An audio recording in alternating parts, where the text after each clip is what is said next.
So guys, ang ulam namin ngayon is chichiria. Ayan, sarap yun lang. So ito yung siyang tinatawag nilang seo. So ilalagay lang talaga natin dito sa may ginisang kamatis na madaming tubig. Sinabawang kamatis. Wait lang. So papatayin ko na, then ilalagay na natin ito guys. Then, ayun, ready to eat na kami. Wait lang guys, papakita ko sa inyo. Hala, tarsikan pa ako. So ito yung ulam namin, save tomato. So, masarap siya, guys. So, sabi ko, bilhan ako ng konting seo. Tapos, di ko naman nakalain na isang packet lang talaga yung binili. Pero, kasya na to, guys. Kasi, ilan lang naman kami kakain. The rest is magsasalad lang sila kasi may fasting sila.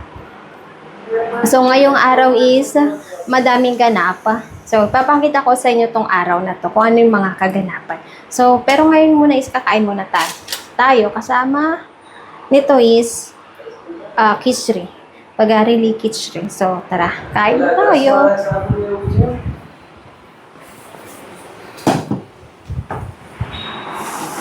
Ito yung sinasabi ko sa inyo, guys. So, walang dining table dito. Kalaki ng bahay namin, diba? So, ito na yung kichri.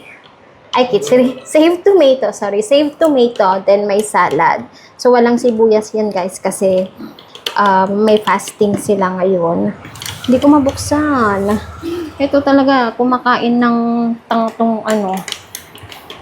itong pressure cooker na to. So, ito yung pagarili kichri.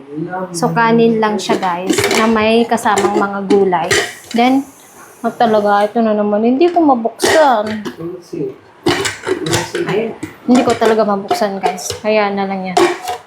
Then, eto rin, may sili tayo. Then, si Mami is nagre-ready na para mamayang hapon. Kasi, ngayong araw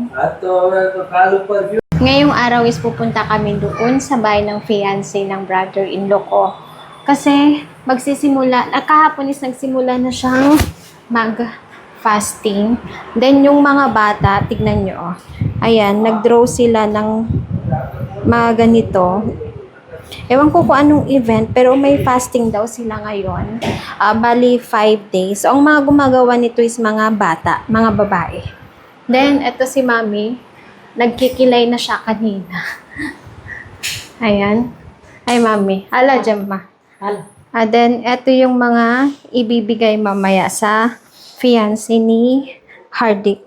So, mayroon tayong aso na, Mami? Sanlo. Then, meron tayong bangles. Ito yung pang kangko. Then, may bag. Then, may dress din. Then, meron din tayong mga ibibigay ding mga pagkain. Ito. Ito yung mga pagkain na ibibigay sa kanila. Haha. So, yun lang guys. So, mga 4 daw. So, ready na ako. So, ngayon is pupunta kami sa bahay ng fiancé ng brother-in-law ko para ibigay yung regalo para sa kanila, 'di ba? Kahit na engagement sila, so parang nasa ligawan portion kasi every time na may event, so hindi lang yung brother-in-law ko ang pupunta doon, kundi buong family kasama ako. Pero si Nayan is hindi siya pupunta dahil malapit na yung exam niya, kaya dito lang siya sa bahay. So, kailangan kong pumunta on behalf of Nayan. Siyempre. So, eto ngayon yung suot ko, guys. So, lahat nung sinusuot ko is customized. Pinapatahi ko pa kasi nga wala talagang kasya sa akin. Kung mayroon man magkasya, kailangan kong pumunta sa kids section. So, for your reference, nasa 4'7" po yung height ko. Ayan, no? Pink tsaka violet. Pati to.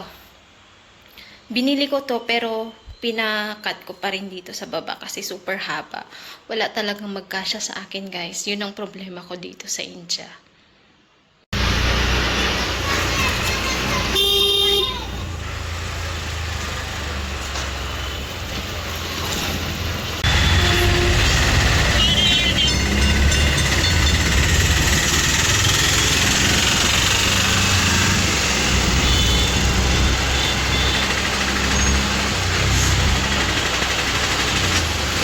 So guys, so bago kami pumunta, so dumaan muna kami dito para daanan si Papa.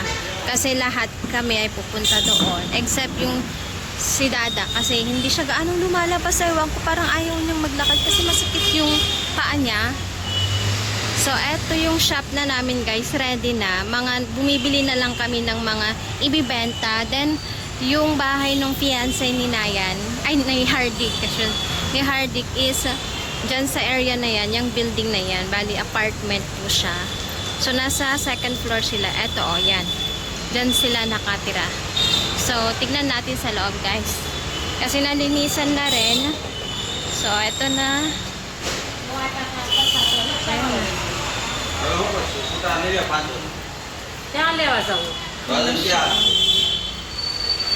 Pa. So, yung sa loob, uy, ready na. Uy, tapos guys, dinagdagan, inayos to para yung tubig na galing dito in case na maglilinis is hindi pumunta dito. Hindi siya pumunta sa baba. Okay na. Then, bumibili na. Wow! May mga stocks na. So, mayroon ng mantika. Then, rice. Laki rin ng gastos namin dito, ah. Ready na. So, hinihintay pa namin yung kasama namin iba. Kasi, parang buong angkan is pupunta ata doon para ibigay yung regalo. Nakakatuwa yung mga tradition nila na ginagawa. Pero parang nakakaingit na rin kasi hindi natin na-experience. Pero okay lang. Bibili naman natin yung gusto natin kasi may sarili naman tayo income kahit pa paano. So, eto guys yung dadalhin namin. Eto, 2 bag yung ibibigay namin. So, may mga wafer, damit, yung bangles, bag, tapos may munggo, ripple. Ayan yung mga ibibigay. Then, eto oh. So, nag-start na rin pala kaming bumili ng mga chips. Then, yung nasa loob, yung sa stocks room is dineliver, pati rin to dineliver. Then, eto, itong ref na to, yung mga damage is inaayos ni Papa. Then, i-check namin kung gumagana ba siya or hindi. Kasi, super tagal nang na-stock sa bahay to. Ito yung nakikita nyo always kapag nag-video ako doon sa ground floor namin. So, etong ref na yon, eto na yon. So, yun lang guys. Maganda na rin. Ready na ako magtinda.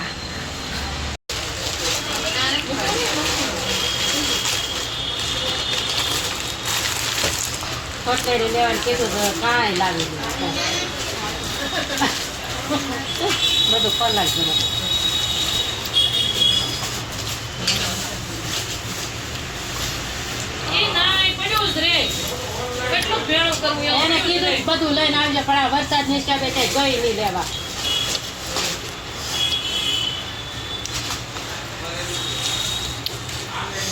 ગોઠણી લેવાય પણ આમાં એવું હોય ને.